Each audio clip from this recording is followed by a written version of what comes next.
Bon, Bismillah ar-Rahman ar-Rahim. Voilà, on se trouve, Inch'Allah, aujourd'hui pour faire le TP numéro 4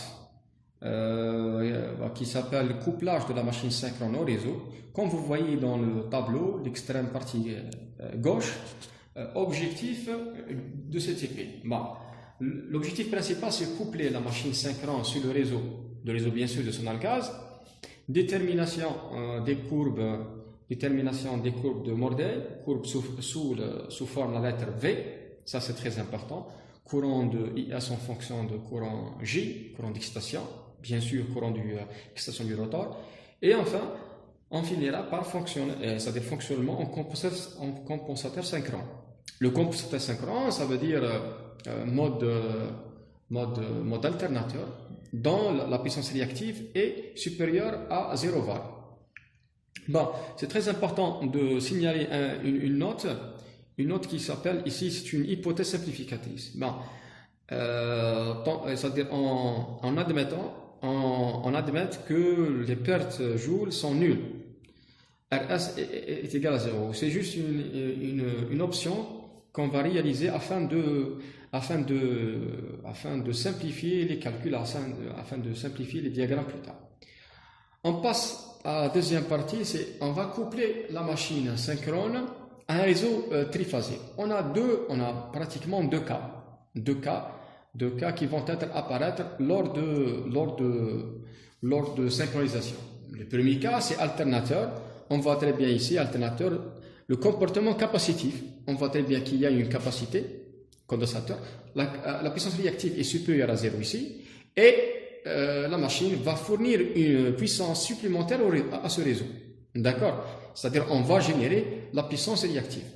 Le signe de la puissance est positif, supérieur à 0. Et le comportement, c'est un comportement capacitif. Le deuxième cas, c'est un comportement inductif. Qu'est-ce que ça veut dire inductif? C'est-à-dire la puissance réactive générée, c'est une puissance absorbée, c'est une puissance négative, inférieure à 0. C'est d'où vient le sens en avance et en arrière. En avance, c'est le courant et en avance par rapport à la tension pour l'alternateur. Et en arrière, c'est-à-dire le courant est en arrière par rapport à la tension et la puissance réactive est inférieure à 0. Dans ce cas-là, la machine synchrone, elle se comporte comme une inductance, c'est un moteur synchrone, il va produire une puissance mécanique. Voilà. On passera à un point assez important afin de faire le couplage. Eh ben, il nous faut 4 conditions qui seront vérifiées soigneusement afin de réaliser ce couplage-là. La première condition, c'est avoir la même valeur efficace de tension entre VA et VR, sachant que A, ça veut dire alternateur, et R, ça veut dire réseau, c'est-à-dire V alternateur et V réseau. Dans ce cas-là, on va réaliser le réglage d'excitation de l'alternateur, c'est-à-dire on va varier le courant d'excitation J pour avoir la tension d'alternateur qui va atteindre les 380. D'accord? Deuxième condition, avoir la même fréquence. Bon, le moyen avec lequel on va utiliser afin de varier la fréquence pour que cette fréquence-là de la machine synchrone soit proche ou égale à la fréquence du réseau, on va la régler via la vitesse de rotation de la machine à courant continu. Ici, la machine à courant continu, c'est la turbine. Notre turbine, on va varier la tension d'induit pour que la vitesse soit variable et on doit atteindre la fréquence 50 Hz. Bon, notre réseau c'est 50 Hz, ça veut dire on doit avoir les 1500 tours par minute. 1500, ça veut dire 60 F sur P, et P pour une machine à 4 pôles, dans notre cas, ça veut dire le nombre de paires de pôles égale 2, ça veut dire la fréquence soit 50 Hz, et la machine doit tourner ou doit entraîner, la turbine doit entraîner à 1500 pour qu'on puisse avoir la même fréquence entre alternateur et moteur. Troisième condition assez importante, c'est avoir le même ordre de succession des phases. Qu'est-ce qu'on entend par succession de phases? C'est la séquence ABC ou 1, 2, 3. D'accord? Si jamais on aura une séquence B AC ou bien on aura 2, 2, 3, 1, quelque chose comme ça. Ça veut dire ici, la séquence, elle n'est pas bonne. C'est-à-dire du côté réseau et du côté machine synchrone. Si jamais on aura une succession de phases qui n'est pas bonne, bien sûr, on aura des témoins. Je vais expliquer tout ça dans le synchroscope. Si jamais j'aurais pas une bonne orientation ici, du côté par exemple réseau, je dois changer de phase. Et si jamais j'aurais pas un bon sens du côté de la machine synchrone, kiff, la même chose, je vais changer au minimum de phases pour qu'on puisse avoir une séquence adéquate pour les deux parties. Quatrième condition, entre phases, c'est-à-dire être en phase, le déphasage est nul.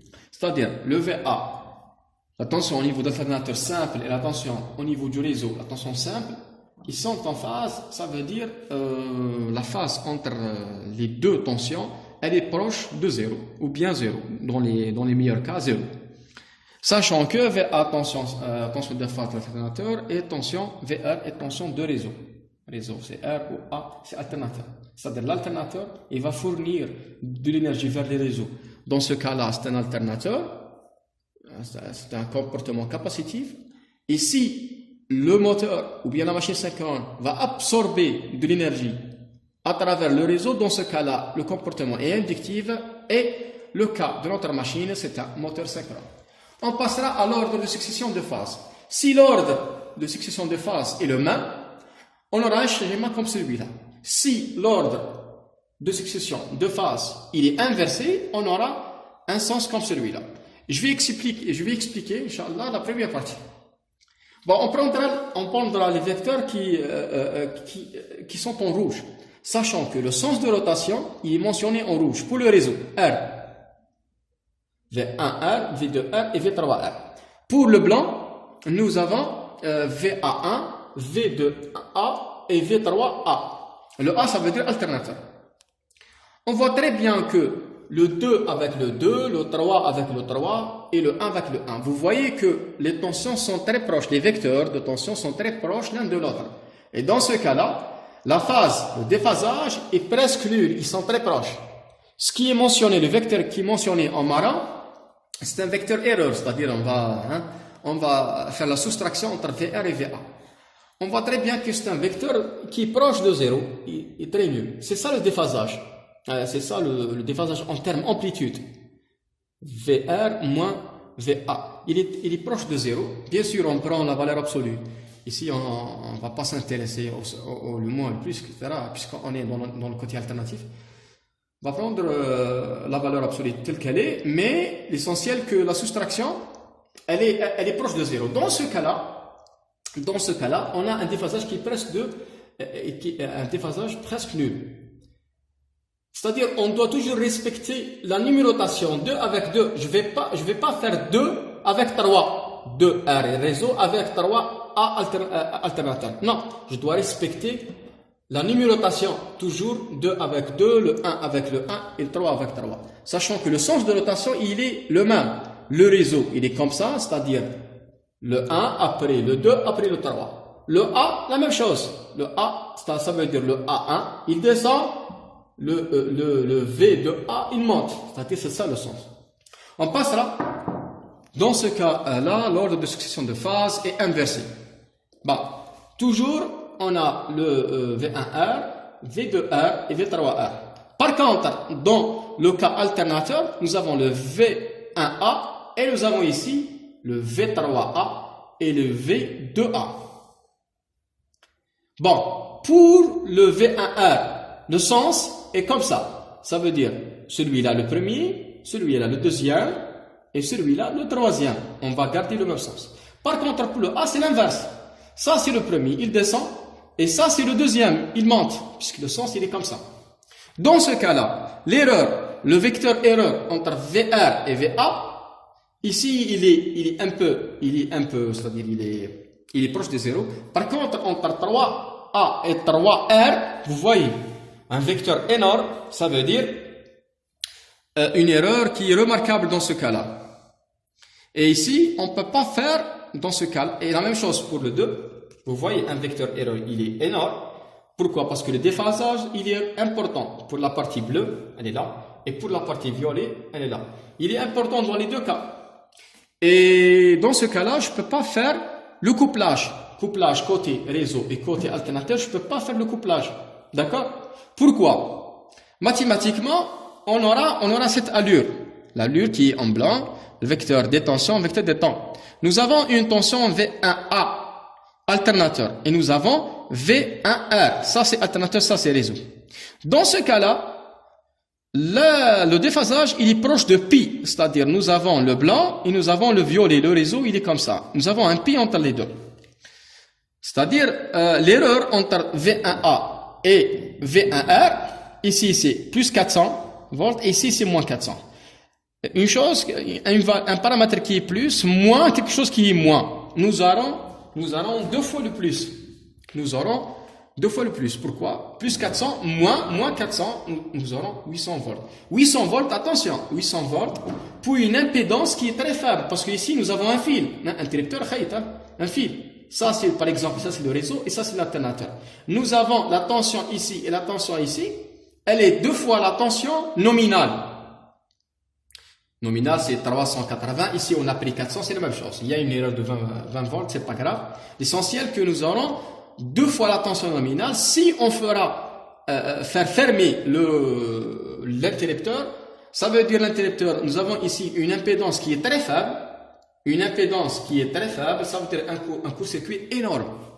Et cette erreur-là doit pas être faite au grand jamais. Ça, c'est une erreur catastrophique. Et pour qu'on puisse éviter cette erreur-là, on doit utiliser un synchroscope et je vais l'expliquer, Inch'Allah, plus tard en détail. On passera au diagramme de Blondel, ici pour étudier l'influence du couple et du courant d'excitation de la machine synchrone. On utilise le diagramme de Beschenberg. Bon, ce diagramme-là, on les a déjà fait dans le TP numéro 3. On a bien expliqué le diagramme de Beschenberg. On va utiliser ici pour faire le développement du diagramme de Blondel.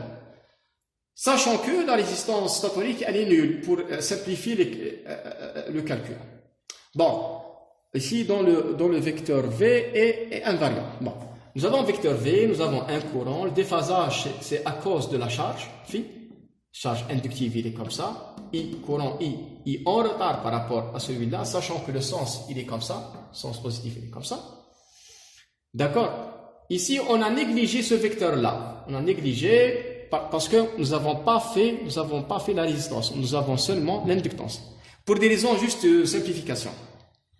J'insisterai sur une note assez importante. Ici, nous avons le V côté stator. Et ici, nous avons le E côté rotor. Sachant que la nature de cette tension est DC. Tension continue. Ici, c'est assez important du point de vue physique. Vous voyez qu'il y a un assemblage dans le même circuit entre tension alternative et tension continue. Et ce phénomène-là, on n'a pas trouvé ce phénomène-là dans la machine à synchrone puisqu'on travaille purement en alternative. Et on n'a pas vu ça dans la machine à continu puisqu'on travaille à 100% avec le continu. Mais dans la machine synchrone, il y a un mélange entre continu et alternatif. Ici, l'excitation, rotor. Ici, le stator, l'injection. Mais l'injection, on va injecter au réseau. Voilà. Nous avons le V. C'est le vecteur de la tension. Simple, ça veut dire de 20 volts.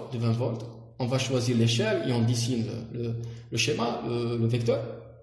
Ici, nous avons le courant est en retard pour le cas de la charge inductive. Si jamais on a une charge capacitive, ça va être comme ça. On a négligé ce vecteur-là qui est en parallèle, puisqu'on a négligé la résistance RS. Il n'y a pas un vecteur en parallèle. Non, il n'y a pas. On a seulement XS, IS. C'est ça. L'inductance statorique. Bon, pourquoi on a dessiné comme ça? On a dessiné comme ça, sachant que le sens, il est comme ça, positif. De H, du point H vers le point M, comme ça. On a réalisé un angle pi sur 2. Pourquoi? Parce que ce vecteur-là, c'est une réactance, en fait. Et la réactance est allongée, c'est une inductance. Et l'inductance, le courant ici, il y a un angle de pi sur 2. Un angle de pi sur 2 entre l'axe des courants et l'axe des tensions. On a réalisé, si jamais on a un vecteur comme ça, on réalise l'angle ici. Et puisqu'on n'a pas le vecteur RIS, puisqu'on a négligé le RS ici, pour négliger les per joule, juste pour simplification des études, on a déjà dit ça au début de la vidéo, c'est-à-dire au début de ce TP, on a réalisé une droite qui est perpendiculaire par rapport au courant pour qu'on puisse dire qu'il y a une réactance, un décalage de pi sur 2, on avance dans ce sens-là. Après, qu'est-ce qu'on va faire? On va faire lier ce point-là, le point de départ, avec le point d'arrivée. Le point de départ, il est là, le point d'arrivée, il est 1. Sachant que je peux faire des petits pointillés là, avec le niveau des tensions, et on aura le point H. Ce qui est important à signaler, nous avons deux vecteurs ici, le phi et le θ. Le phi, c'est un angle entre le V et le I, tension V et tension I, nature de la charge. C'est-à-dire, la nature de la charge, elle influe sur la valeur de phi. Si jamais nous avons une charge résistive, le cos phi est égal à 1, le phi est 0. Ça veut dire, le courant est en phase par rapport à la tension. C'est-à-dire, au lieu le courant il est là, il deviendra ici. Pour le deuxième cas, cos phi est en arrière, quelle que soit la valeur, ça veut dire la charge est inductive, ça veut dire le courant est en arrière par rapport à la tension. C'est notre cas ici. C'est le cas qui est ici. Toujours je répète, l'angle entre V et I, c'est l'angle phi. Et l'angle phi, c'est l'angle qui dépend de la nature de la charge. Pour le cas capacitif, cos phi égale une valeur, quelle que soit, en avance. Ici, nous avons charge capacitive et le courant est réellement, effectivement, il est en avance par rapport à la tension si le sens il est comme ça, toujours dans ce sens-là. Le courant est en avance par rapport à la tension. Et dans ce cas-là, on peut dessiner les autres vecteurs. Maintenant, on passera à cet angle-là qui est dessiné en violet, le θ ou bien le xi. Il y a quelques documentations qui utilisent le xi, cet angle-là. θ, c'est un angle entre le E et le V. Le E, c'est la tension du rotor qui est en continu. Déjà, je l'ai déjà cité ici. E. Et la tension V, c'est la tension du stateur. Sachant que ce θ-là, il ne doit pas dépasser le pi sur 2. Je vais expliquer dans la deuxième partie de cette épée qu'il y a un décrochage où il y aura un emballement. On ne doit pas dépasser pi sur 2 en valeur absolue, c'est-à-dire ou bien avec le plus ou bien avec le moins, quel que soit. Ici, on risque d'emballer ou bien de décrocher notre machine synchro. Je vous remercie infiniment.